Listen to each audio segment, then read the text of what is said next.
We have Weaver Gaines from Evren Technologies. We haven't had Weaver here before. In fact, his deal title is just going live. He's an Army vet who served in Vietnam.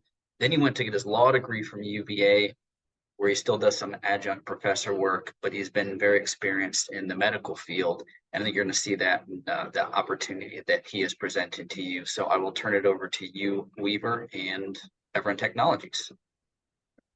Okay, and I'm hoping everyone can see the slide.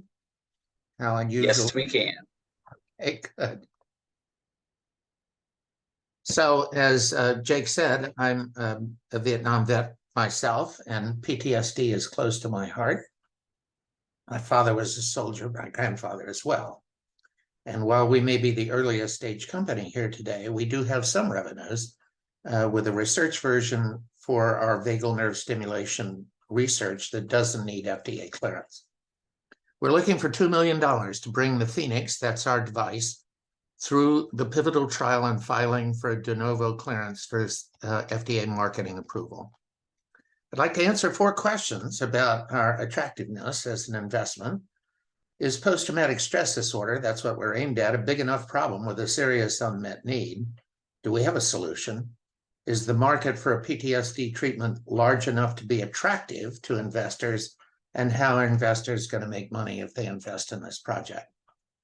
So our technology, it sounds complicated, it's really not, is a non-invasive, meaning you don't need an operation, transcutaneous, meaning it's through the skin, auricular, meaning the ear, vagal nerve stimulation. The vagus nerve is the 10th cranial nerve, the largest nerve in the body, and it controls the parasympathetic and sympathetic nervous system, branches of the autonomic nervous system.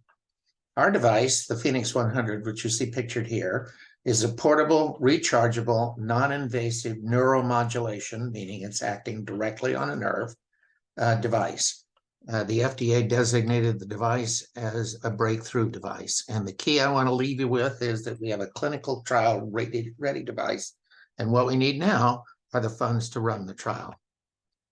Okay, so just how big a problem is PTSD? Well, a lot of people have heard of it. They know it's not good, but they don't know exactly what it is. And what it is a devastating psychiatric disorder triggered by a horrific traumatic experience. So PTSD is what happens when the trauma and the traumatic stress doesn't go away, meaning you can't adapt to a less threatening environment. Traumatized persons are living in an unpredictable, hostile, and threatening world. Their autonomic nervous system is locked in sympathetic overdrive, which is the fight or flight version of the autonomic nervous system. And they never get parasympathetic relief. We call this poor vagal tone because the vagus nerve controls the parasympathetic nervous system, which is the one that says, okay, Gaines, calm down, things aren't so bad. And it doesn't work in people with PTSD. So people with PTSD relive the trauma. It's pathologically intense flashbacks. They have sudden and uncontrollable outbursts of anger or violence, obviously disrupting their family and work. To cope, they avoid things or situations that trigger memories, and it also shows up as extreme guilt, depression, or emotional numbness. And worst, it leads to hyperarousal, meaning you're always on red alert and never feel safe. And that leads to insomnia and other forms of sleep problems. It leads to alcohol and drug abuse, divorce, unemployment, and homelessness, and rates of suicide up to 13 times normal. In fact, today, 17 vets will commit suicide as they do every day. So most people aren't helped by the legacy treatments. Of the 12 million people diagnosed with PTSD, 35% will never seek treatment because they don't believe the treatments will work, and there's also a stigma attached. And of those who do seek treatments, 2/3 get little or no relief from first-line therapies.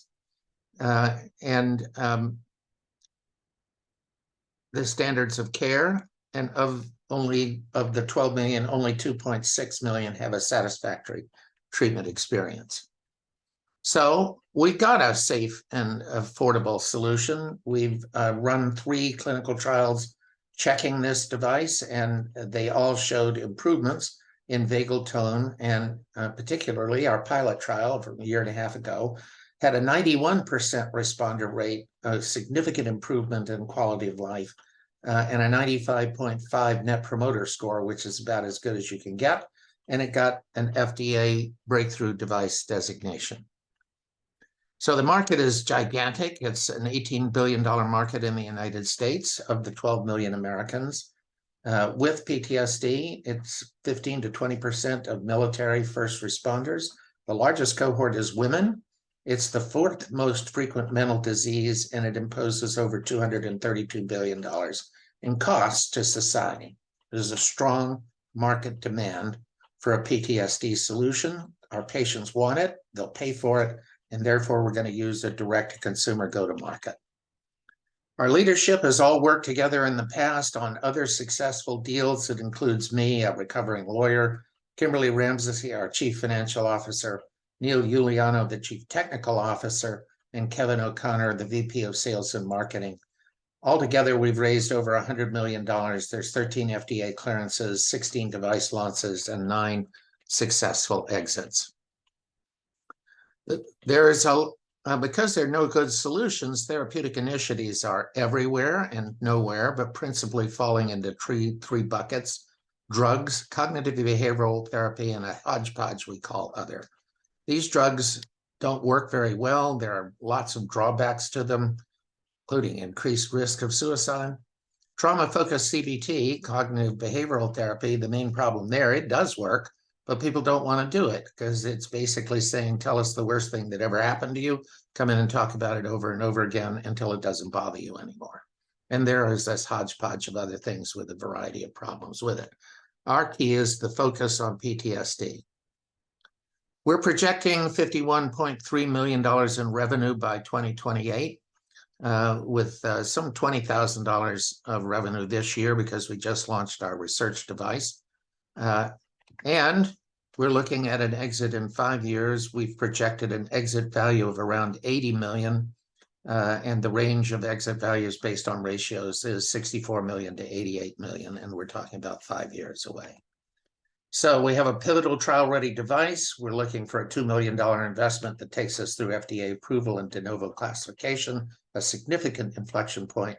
There's enormous market, a big unmet need. We have a breakthrough device designation, and we have an experienced and successful management team, and we'd like to enlist you in our fight against PTSD.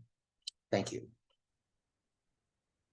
All right, thanks, Weaver. And I would, something that I just pointed out in the conversation we had in there, that the NPS score to go through, I think you said in the pilot that no one wanted to give their devices back. So, which is a very interesting one as you look what to do. So you can see from that pilot, getting to the point to be able to do the next stage would be, I think we'll learn a lot from seeing what that is. So if you're very interested in what the work they're doing on PTSD and how you could potentially take part in that, I encourage you all to reach out.